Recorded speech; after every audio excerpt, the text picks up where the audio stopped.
जय हिंद साथियों स्वागत है आज की इस वीडियो में। दोस्तों आज की इस वीडियो में करने वाले हैं 2026 के लिए प्यारे भाई वार्षिक परीक्षा होने वाला है मेरे भाई। कक्षा 9 वालों के लिए विषय हिंदी है, ठीक है। दोस्तों आज की इस वीडियो को अंत तक देखना। सेम यही पेपर आपके एग्जाम में आने वाला है, क्योंकि एग्जाम में आया हुआ पेपर है, ठीक है। दोस्तों स्कूल में आया हुआ पेपर है, एक बच्चे ने अभी अभी मुझको आकर दिया है, ठीक है। पूर्णांक रहेगा मेरे भाई 70 नंबर का, ठीक है। समय 2.5 घंटे का। तो इस प्रश्न पत्र को दोस्तों हम बहुत ही अच्छे तरीके से सॉल्व करते हैं, ठीक है। यहाँ पर से देखिए, यहाँ पर दोस्तों आपको एक नोट दिया गया है। प्रश्न पत्र 2 खंडों में है, खंड आ और खंड बा में विभाजित है, ठीक है। देखो यहाँ पर से जैसा कि दिया गया है आपको खंड आ, जिसमें बहुकल्पीय प्रश्न है, ठीक। 20 नंबर मार्क्स के लिए यहाँ पर से है, ठीक है। 20 नंबर आपको मिलेंगे। ये बहुकल्पीय प्रश्न है, एमसीक्यू, ठीक। देखो पहला क्वेश्चन क्या कह रहा है, हिंदी का प्रथम मौलिक उपन्यास है। यहाँ पर मौलिक लिखा है, लेकिन ये मौलिक उपन्यास है। तो क्या है मेरे भाई, उपन्यास कहा गया है प्रथम प्यारे भाई, तो परीक्षा गुरु है। ऑप्शन नंबर ए इसका करेक्ट हो जाएगा, ठीक है।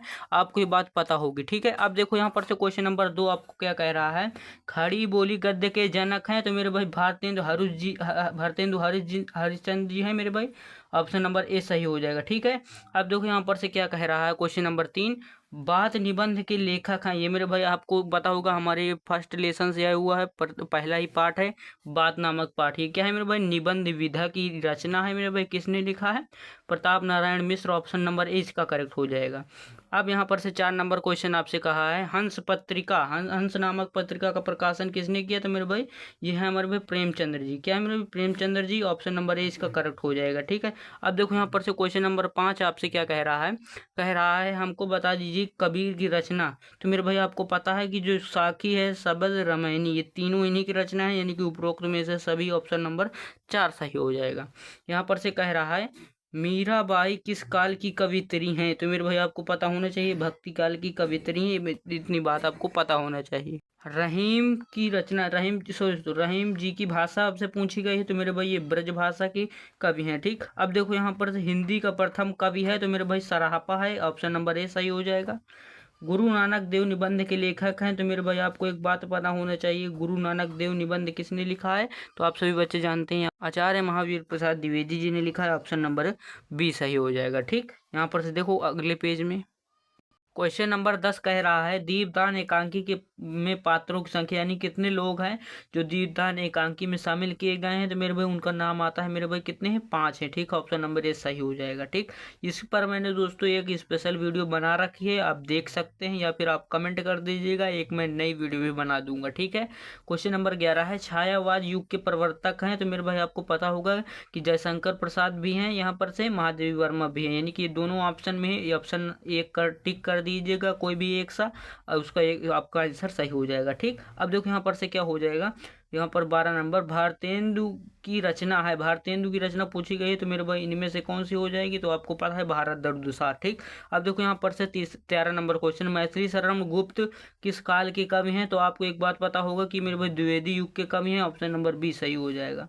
निहार आपसे पूछा गया है मेरे भाई, ये मेरे भाई महादेवी वर्मा जी की है मेरे भाई। ये किसने, क्या है मेरे भाई, कविता संकलन है। ऑप्शन नंबर 3 इसका सही हो जाएगा। महादेवी वर्मा जी की ये रचना है निहार, ठीक। अब देखो यहाँ वीर रस का स्थायी भाव पूछा है मेरे भाई। तो वीरता की बात है, उत्साह की बात है मेरे भाई। ये ऑप्शन नंबर बी सही होगा।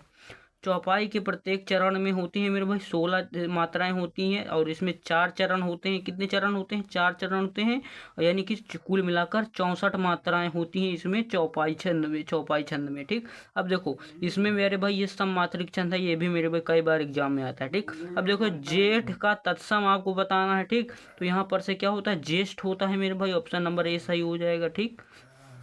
तरन्य तनुजा तट तमाल तरुअर बहुछाय अलंकार आपसे पूछा, अनुप्रास है मेरे भाई, ता वर्ण की बार बार आवृत्ति हुई है, देखिए यहाँ पर से, यानी कि अनुप्रास अलंकार हो जाएगा। अब देखो कह रहा है आपसे, हर्ष का विलोम क्या होगा। देखो हर्ष का मतलब क्या होता है, आपको एक बात पता होनी चाहिए कि यहाँ पर से हर्ष का विलोम होता है मेरे भाई, गर्व की बात है मेरे भाई यहाँ पर से। तो यहाँ पर से हर्ष का विलोम क्या हो जाएगा, विषाद हो जाएगा, सॉरी हाँ विषाद हो जाएगा, क्योंकि यहाँ पर दुख की बात आ जाएगी। विलोम पूछा है ना, तो यहाँ पर से विषाद दुख हो जाएगा, ऑप्शन नंबर बी। ठीक, यहाँ पर से आपसे क्वेश्चन नंबर 20 क्या कह रहा है, आपको कह रहा है क्वेश्चन नंबर 20, ग्रह सदन गेह का किसके पर्यायवाची है, तो मेरे भाई घर के पर्यायवाची हैं, ऑप्शन नंबर बी सही हो जाएगा।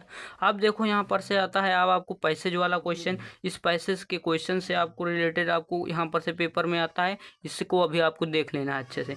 कहा गया है यहाँ पर से क्वेश्चन नंबर 21, निम्नलिखित गद्यांश पर आधारित प्रश्नों के उत्तर देना है। ठीक, 6 नंबर के लिए आपको मिल जाएगा। ठीक, देखो यहाँ पर से ये मेरे भाई क्या कहे, यदि हम वैध होते, यहाँ पर से का नंबर है। ठीक, यदि हम वैध होते तो कफ और पित्त की सहवर्ती बात की व्याख्या करते, तथा भूगोल वेत्ता होते तो किसी देश के जल बात का वर्णन करते, किंतु दोनों विषयों में हमें एक बात कहने का प्रयोजन नहीं है। ठीक, यहाँ पर से ये कहा गया है। तो यहाँ पर से आपने देखा है अभी कि अभी इसको आप पढ़ रहे थे तो आपको कितने पॉइंट मिल गए हैं बात के, एक ये वाला पॉइंट, एक ये वाला पॉइंट और तीसरा ये यहाँ पर से। ठीक, यानी कि 3 पॉइंट आपको बात शब्द मिला है, तो यानी कि बात नामक पाठ का है। ठीक, अब यहाँ पर से संदर्भ भी यहाँ पर से शीर्षक कहने रहा है, व्याख्या कर देनी है इसी की, प्रयोजन भी पर्यायवाची यहाँ पर से हो जाएगा। ठीक, आप इतना करेंगे तो आपको 6 नंबर मिल जाएगा। ठीक, यानी कि आपको ये पाठ का मान पता चल गया किस पाठ से आया है, बात नामक पाठ से। लेखक है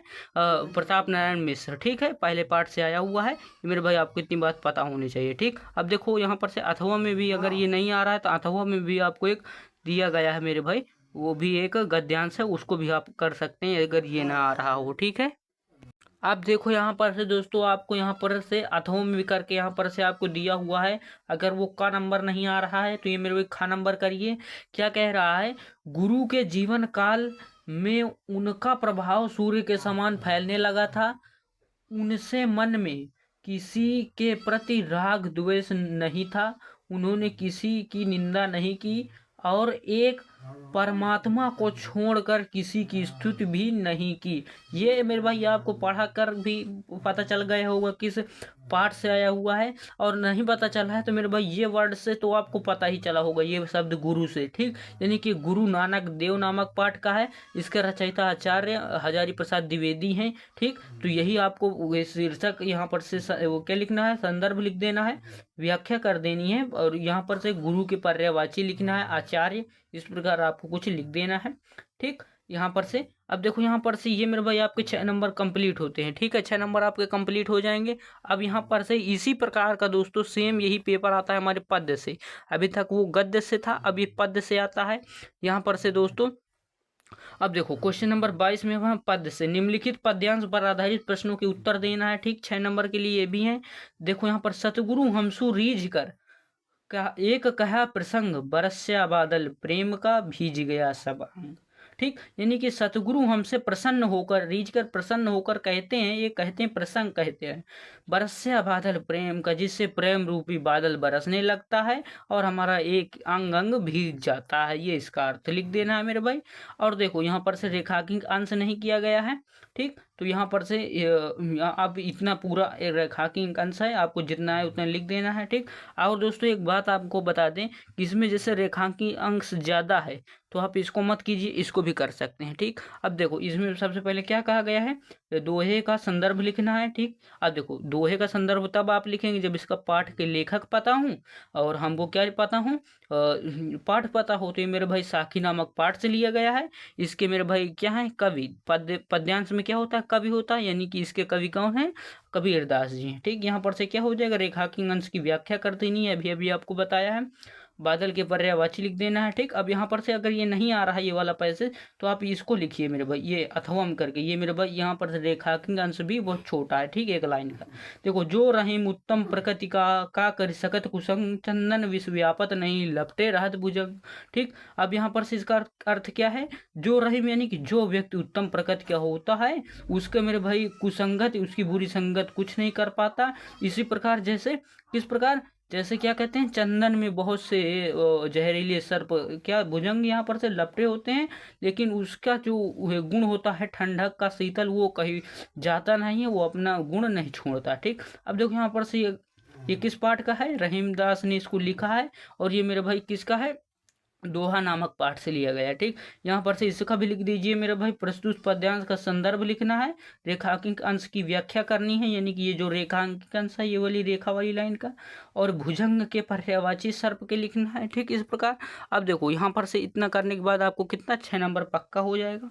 अब देखो यहाँ पर से क्वेश्चन नंबर 23 में आता है मेरे भाई। यहाँ पर से क्या कहा गया है आपसे, क्वेश्चन नंबर 23 ये मेरे भाई संस्कृत के लिए होता है मेरे भाई, आपको एक बात पता होना चाहिए। ठीक, का नंबर है, निम्नलिखित संस्कृत गद्यांश में से किसी एक का संदर्भ सहित अनुवाद करना है मेरे भाई, 4 नंबर के लिए। ठीक, यहाँ पर से देखो अनुवाद करने के लिए 3 नंबर दिए जाते हैं, 1 नंबर मिलता है संदर्भ लिखने का। ठीक, संदर्भ में क्या होता है केवल मेरे, आओ दोस्तों संदर्भ की कमेंट कर दीजिएगा, संदर्भ के लिए एक अलग से वीडियो बनाएंगे स्पेशल। ठीक, उसमें आपको बहुत अच्छे तरीके से समझाएंगे। अगर ये मेरे भाई ये वाला नहीं आ रहा है गद्यांश, तो आप इसको आंखों में भी सॉल्व किया गया, ये भी 4 नंबर का है। ठीक, अब देखो यहाँ पर से ख नंबर क्वेश्चन है, निम्नलिखित पद्यांश, जिस प्रकार यहाँ पर गद्यांश था उसी प्रकार यहाँ पर पद्यांश दिया गया है, इनमें भी एक का संदर्भ सहित अनुवाद करना है। ठीक, एक ये पैसेज है, एक अगले पेज में है। ठीक है, अथवा करके दोस्तों आपको एक ये पैसेज दिया गया है, इसको आपको देख लेना है। ठीक, अगर वो नहीं आ रहा है इसको करिए मेरे भाई, 4 नंबर आपके पूरे हो जाएंगे। ठीक, अब ये मेरे भाई हर बार आता है दीपदान एकांकी मेरे भाई, ये कथा संगठन पर विचार प्रकट कीजिए। ठीक, ये मेरे भाई 5 नंबर के लिए हमेशा आता है दीपदान एकांकी। इसमें पात्रों की संख्या कितनी है, हमारा क्वेश्चन इसमें था। ठीक, ये 5 इसमें पात्र हैं मेरे भाई, 5 लोगों की बात है, क्वेश्चन नंबर 24 का है। ठीक, यहाँ पर से 25 है, निम्नलिखित लेखकों में से किसी एक का जीवन परिचय एवं रचनाएं लिखना है। ठीक, यानी कि आप इनमें से किसी एक का, ठीक, किसी एक का जीवन परिचय उनकी रचनाएं एक लिख देनी है। ठीक, यहाँ पर से आपको पूरे पूरे 4 नंबर दिए जाएंगे। या फिर प्रताप नारायण मिश्र का लिखिए, या प्रेमचंद, या महादेवी वर्मा, 3 में से एक किसी एक को करना है। ठीक, अब यहाँ पर से हमारे आते हैं निम्नलिखित कवियों में से किसी एक का जीवन परिचय देते हुए रचनाएं लिखना है। ठीक, कबीरदास, भारतेंदु, मैथिली शरण गुप्त, जिसका आए मेरे भाई आपको जीवन परिचय उसी का लिख देना, 4 नंबर इसके लिए मिल जाएंगे। क्वेश्चन नंबर 26 है, यहाँ पर से अपनी पाठ्य पुस्तक में कंठस्थ किया हुआ कोई श्लोक, एक श्लोक लिखना है। ठीक, और यहाँ पर जो इस प्रश्न पत्र में ना आया हो, यानी कि इस प्रश्न पत्र में वो श्लोक ना दिया होगा उसी को लिखेंगे, तब आपको 2 नंबर दिए जाएंगे। ठीक है, क्वेश्चन नंबर 27 है, निम्नलिखित में से किन्हीं 2 प्रश्नों का उत्तर मेरे भाई संस्कृत में देना है। ठीक, यहाँ पर से 4 नंबर आपको मिल जाएंगे। यहाँ पर से ये है आपको 3 में से दिए गए हैं, 2 प्रश्नों के उत्तर देना है। ठीक, अब देखो यहाँ पर से 28 नंबर प्रश्न आपसे क्या कह रहा है, आपसे कह रहा है यहाँ पर से हमको बता दो प्यारे भाई, निम्नलिखित मुहावरों में से किसी, ठीक, निम्नलिखित मुहावरों में से किसी एक का अर्थ बताना है। ठीक, और उनका वाक्य प्रयोग भी करना है। ठीक, यहाँ पर से 2 नंबर के लिए है, कितने का मेरे भाई, 1 का। ठीक, अब देखो यहाँ पर 4 हैं, आपको चारों हम बता दे रहे हैं। ठीक है, कोई भी आ सकता है आपके पेपर में। यहाँ पर से कह रहा है अपने पैरों पर खड़ा होना, यानी कि आत्मनिर्भर बनना। ठीक, अकल चटकाना यानी कि मूर्ख होना। ठीक, यहाँ पर से क्या हो जाएगा, आसमान से तारे तोड़ना, बहुत कठिन कार्य करना, ऊँट के मुंह में जीरा, यानी कि अत्यधिक खाने वाले को बहुत कम देना। ठीक, अब देखो यहाँ पर से क्या हो जाएगा, 29 नंबर, निम्नलिखित में से किन्हीं 2 वाक्यों का संस्कृत में अनुवाद करना है। ठीक, इनमें से आप किन्हीं का 2 वाक्यों को संस्कृत में अनुवाद कर देंगे तो मेरे भाई 4 नंबर आपको मिलेंगे। ठीक है, अब देखो यहाँ पर से प्रश्न नंबर 30 क्या कह रहा है, कह रहा है शुक्ल मुक्ति है तो प्रधानाचार्य को पत्र लिखना है। अगर ये नहीं लिख पा रहे हैं अब शुक्ल मुक्ति पर, तो यहाँ पर विद्यालय के प्रधानाचार्य छात्रवृत्ति के लिए आवेदन पत्र लिखना है। ठीक, दोनों के लिए मेरे भाई 5-5 नंबर आपको निर्धारित किया गया है। ठीक, इसी प्रकार आपको दोस्तों ये प्रश्न पत्र होता है समाप्त। मिलते हैं नेक्स्ट प्यारी सी वीडियो में। और दोस्तों आपको लिए किस सब्जेक्ट की वीडियो बनाए आप कमेंट में ज़रूर बताइएगा। ठीक है, जय हिंद।